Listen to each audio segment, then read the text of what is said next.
Oh, I wasn't actually ready for my own podcast to start.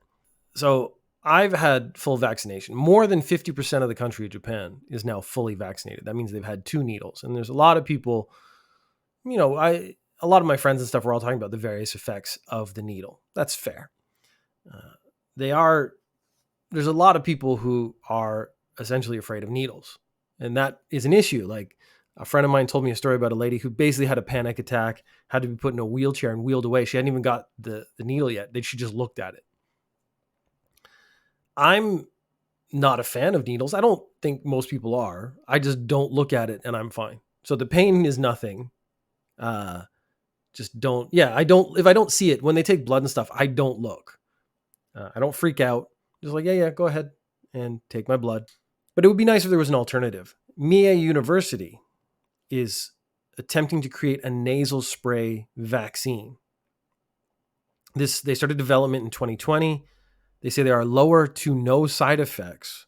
And honestly, the needle isn't the worst part.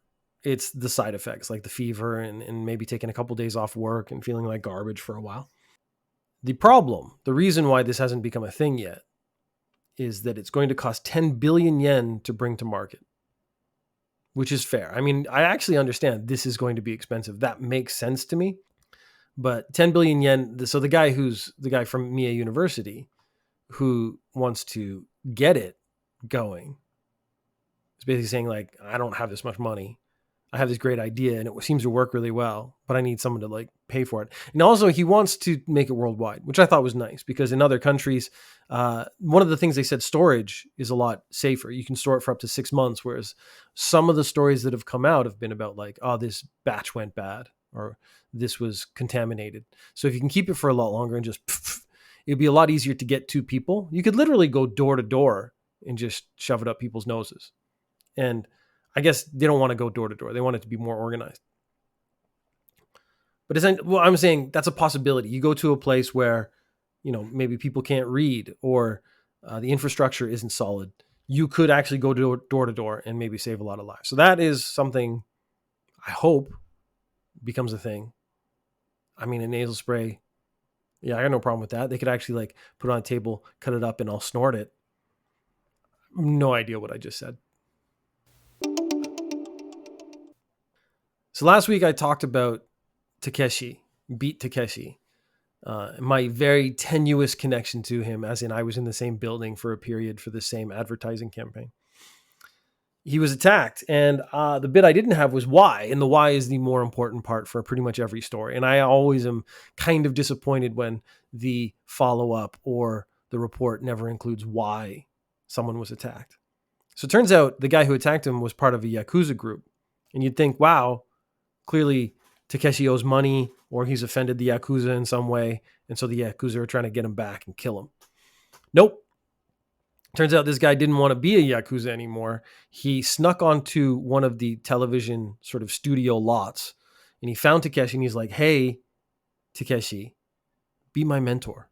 Mentor me, make me an entertainment professional. I don't know how old the guy was. That's actually pretty interesting because if I tried to start now, I'm basically 50. I only have like X amount of good years before. So maybe that's one of the considerations is I like how old the guy is. If he was young, he's got a long career ahead of him. Takeshi ignored him, which I bet this kind of request comes regularly. So ignoring him sort of makes sense. The problem is the guy let that turn into sort of resentment. And then he decided the most reasonable thing to do would be to take revenge on Takeshi. So he went and snuck onto the lot again, which he clearly was capable of doing because he did it the first time. Snuck onto the lot again, took a pickaxe, which I commented on quite thoroughly last time because I don't know where to buy a pickaxe. That was actually my first thing. It was like, if I need to use a pickaxe to kill someone, where do I get a pickaxe? After the attack, so the guy that smashed Takeshi's windshield didn't actually get to him, so no one was physically hurt, just emotionally. Takeshi goes like, I don't even know the guy. So maybe they had that conversation. Maybe that guy just made it up. Maybe it was in his head. But we don't know the truth of that aspect of it. All we know is that this guy, kind of like Hitler, just wanted to be an artist, and he was rejected and then went super evil. But because he was part of a Yakuza family before, I guess he's already on that side of the spectrum. I don't know. Evil is a spectrum now, just like everything else is. The Pokemon store is where you buy Pokemon goods. I hope that is self-evident. There is a Saya store in Saitama, and they sell Pokemon goods. Actually, it's not a Pokemon store. It's a Saya, and they sell a lot of stuff, but they sell a lot of Pokemon stuff. They sell a lot of nerd stuff. And they were taking pre-orders for some super nerdy shit that I don't know anything about. And they were like, but we don't want people, like the PlayStation got bought up by bots and people scammed it and they all bought as many as they could and they tried to resell it. And they don't want, basically right now, reselling popular nerd stuff is a problem. And they're trying to stop people from doing it, which is pretty sensible. I actually think this is a really good idea. And so what they said is to pre-order, you're going to have to prove you're a Pokemon fan by taking a quiz, which is cool. Because if I went and I'm like a scammer, I actually don't know enough about Pokemon to actually pass a quiz. Like, main character's name is Ash. His little buddy's Pikachu. I almost got that wrong. I know there's a Charizard. I think that has fire. Snorlax. Now we're getting to sort of the upper limit. Oh, Eve? Maybe those are two different ones, or maybe that's the same one. I don't know. So you can see like the upper limits of my knowledge for something I'm not particularly interested in is pretty low. Like I hit that wall pretty quick. So asking me like 5 questions, I probably couldn't answer all 5 questions. That's great. Because then you don't sell it to me and I don't take it away from some nerd who really wants it. So you have to do a quiz or sometimes maybe or show your deck. So you have to actually bring like, here are my personal Pokemon cards, the ones I use in real life. From that, you can see that I've actually collected, and I should be able to explain the members of the deck, I guess. Like members? Team? Cards? Characters? I'm a bit lost. See, again, I'm so out of my depth. That's why I would fail that part too. If you gave me a deck, I couldn't even like walk you through it because I'm so dumb. Now they need this for like the PlayStation. So the PS5 has come out, and I don't know, it wouldn't be a quiz or something, but it'd be like, tell me about the last few games. But the thing is, there's so many more gamers than just specific Pokemon fans. It probably wouldn't work out the same way. But if you could look at my gamer score, so how many trophies you have ends up being a number, maybe they could do it that way. But I don't get a lot of trophies. I complete games, but I don't complete the trophy list. So I'm going to be low on the list regardless. If you ask me about games, I could probably tell you about games. I could probably prove my street cred for video games. But I know people who've gotten PlayStations.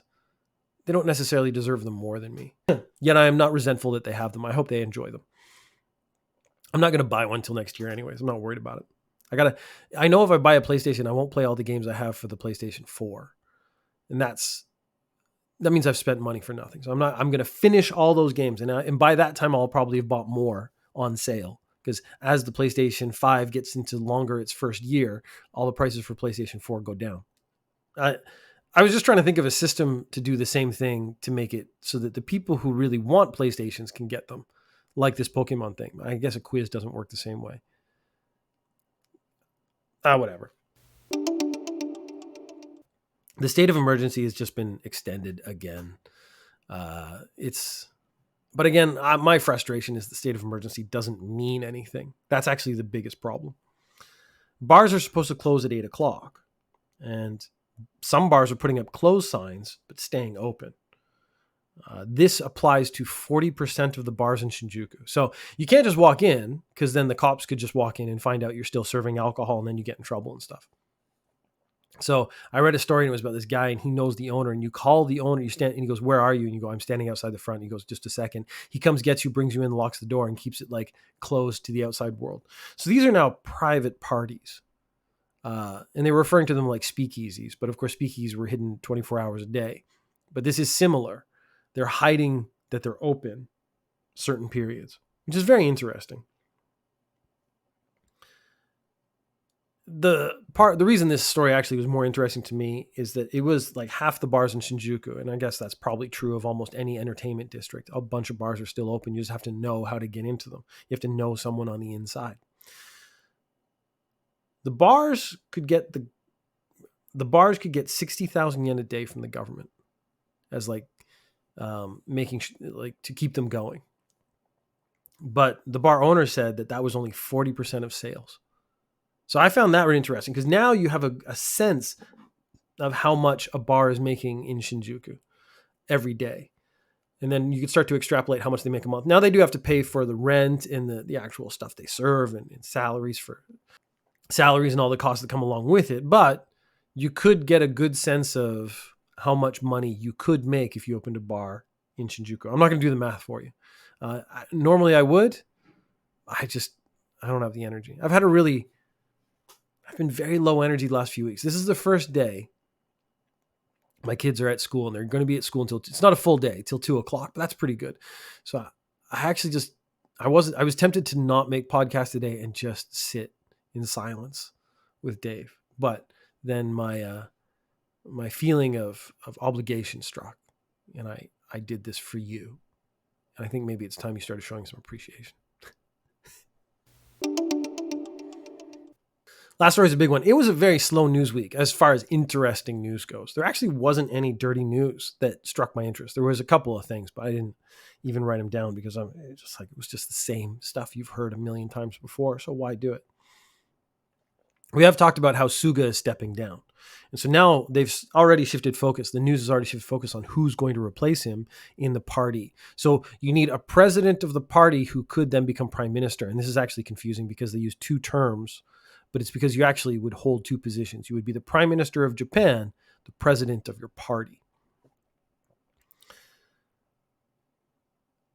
Taro Kono has taken the lead as the potential replacement for Suga. There's a couple of names in there, but he seems to be the front runner.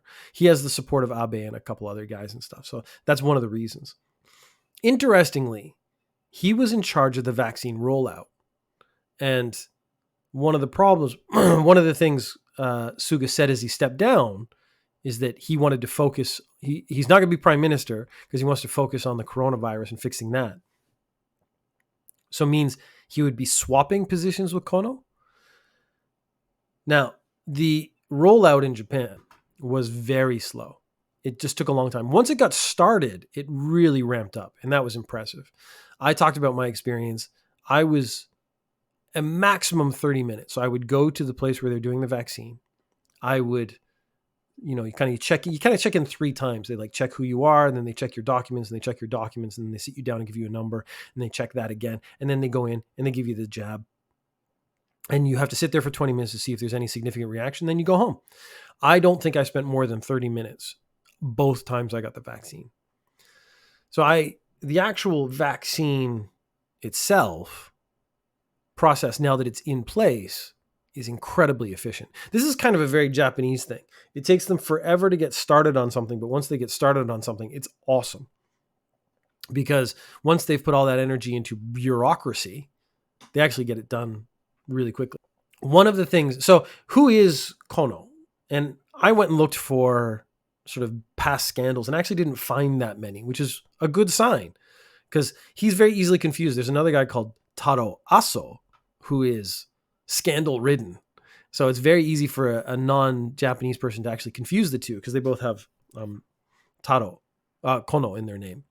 Taro Kono is the guy in charge of the vaccine. Now, the vaccine in Japan was delayed, and he said because the food and diet are different in the US than in Japan, which is true of every country. So when Pfizer said in July, this was back in 2020, that it was going to conduct an international clinical trial, Japan was excluded because the number of patients at that time were considerably small. So they're saying that because Japan had so few cases at that time, they didn't really need to include them in the study.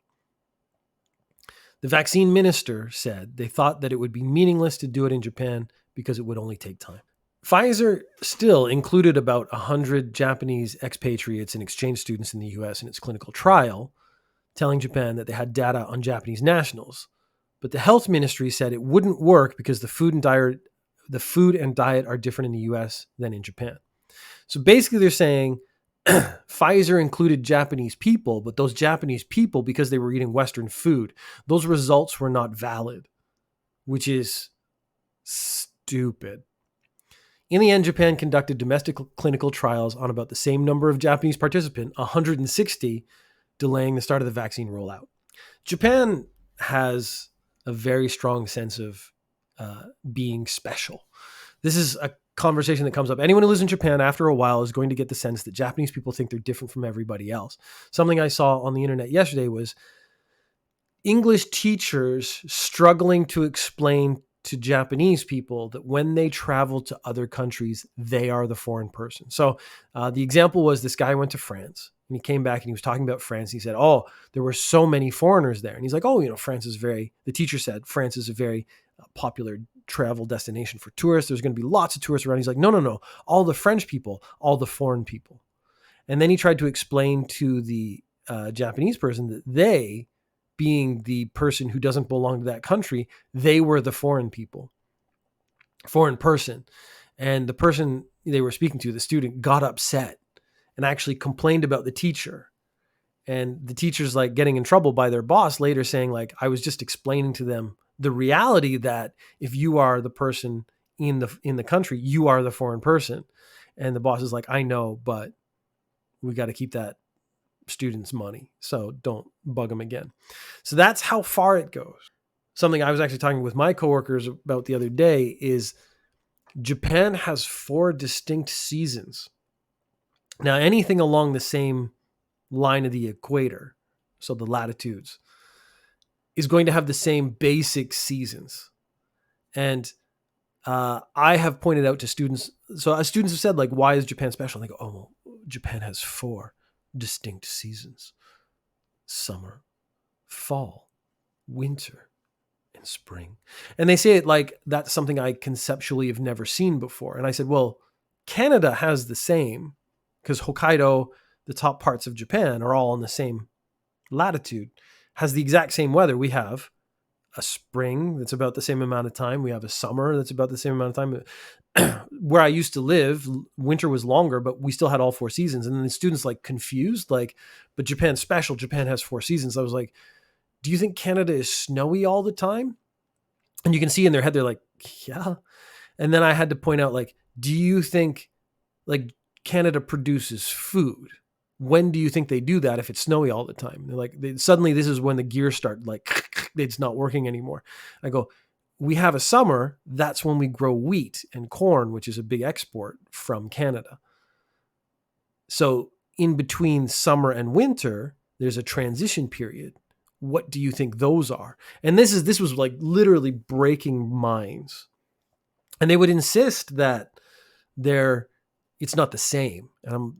And then you get to the point where it's like, it's actually not worth arguing. This is a mistake that new teachers in Japan make, is they try to argue these points when it's not worth it, because there's no benefit to it, because they are holding on to this idea of Japanese exceptionalism so strongly that you cannot convince them even with facts. And once you hit that point, there's no point in continuing the conversation. So I just go, yeah, Japan's special. And then they're all very happy and you move on. The thing that bugs me the most, I've actually mentioned it on Engineers Japan probably before, is that go on the internet. I'm not going to do this right now. Go on the internet and look up Japan 72 micro seasons. Now, there's only 52 weeks in a year, which means these micro seasons last literal days. And again, they don't take into account the reality of climate change. So cherry blossom season is very important in Japan. It's shrinking every year, and it's because of it starts earlier and it ends faster. But the thing they're not realizing is climate change is basically going to make that go away. But there's 72 micro seasons, because they're so important to them, they won't actually adjust that. Now I'm just going off. The other thing that bugs me is they will change their clothes depending on the official season, not the temperature. So it's summer, I'm wearing summer clothes, even if it's still cold. It's winter, therefore I'm going to wear winter clothes, even if it's still really warm outside. So we're in September, October. October's still warm for me. Like, I might put on pants, but basically it's still really warm. But Japanese people will hit a specific date. I don't remember what the date is. And they go like, it's winter, and they'll switch to their winter clothes, even if it's like going to make them sweat all day. But that's not what we're talking about. This started as Taro Kono. Who is he? And let's meet him. What a great guy. So he was using the idea that everything in Japan is special and important. So foreign clinical trials aren't good enough. So we're going to do our own clinical trials with the exact same results. But that's how it has to be. Otherwise, it won't be any good in Japan. What makes him different, though, is he uses social media. And this could be very good for Ninja News Japan because it means he's going to say dumb stuff sooner or later. And I'll be able to see it. Like, it'll be reported on. He has 2.4 million Twitter followers, which is unusual because most politicians don't use social media, and they try to like create social media is seen as frivolous. So it's not something a politician should do. They should be serious all the time. He also is known for, and this is actually a good point in my opinion, he makes decisions without consulting other people. So basically, he does not necessarily wait for consensus to move ahead on something. So he basically canceled. He was defense minister, and he halted the Aegis missile system project without talking to a whole bunch of people. So a whole bunch of people got upset. They're like, you're like a maverick, a wild card. You got to turn in your badge and gun, that kind of attitude. And I was like, you know what? If he thought it was a bad system and he was the guy in charge, he was the defense minister, it was his decision to make. He doesn't need to get input from every single other person. And it takes so long, they actually finish the whole system. You have to pay for it. He was like, no, this isn't going to work for us. We're not going to pay for it. We're not going to do it. So the only story that's come up recently is because he uses Twitter. He's been criticized very recently because he's also blocking people on Twitter. His defense was he's protecting himself from online abuse, which I actually think is pretty fair. Like, if you're going to be rude and dickish to me online, I'm going to block you. He feels the same way. And people are like, well, if you're a politician, you're a public figure, you have to respond to people. That's not actually true. Maybe I have to respond to people in politics. I don't have to do that on Twitter. I've been blocked by Mr. Kono was a hashtag that trended recently. There were 33,000 tweets, including the hashtag, I've been blocked by Mr. Kono. Japan does have to work on its Twitter brevity because that hashtag is terrible. But interesting nonetheless. We have a guy, he's going to be available on social media. He does talk to people. He makes his own decisions. I'm interested to see where he goes. When I went looking for scandals, which is not something I actually do. So remember when they started the Paralympics, because the Olympics had been so, covered in scandals, they were like, we're going to hide who's actually organizing it so you can't go back and look. I actually don't do that kind of thing regularly. But since his name had come up multiple times, I was like, oh, let's see if he said anything stupid. That'll be a fun conversation. He does not have any significant scandals in his past. So that's a good sign. He is relatively young by political standards. He's in his 50s. I believe he's 58. I didn't actually write it down. So this could be, or this is the front runner at the moment for the new prime minister. That doesn't actually mean he's going to get it, but he is the person that people are talking about. And if you're rude to him on Twitter, he's going to block you, which I don't know. I guess if you get blocked, it feels bad, but I thought that was kind of awesome.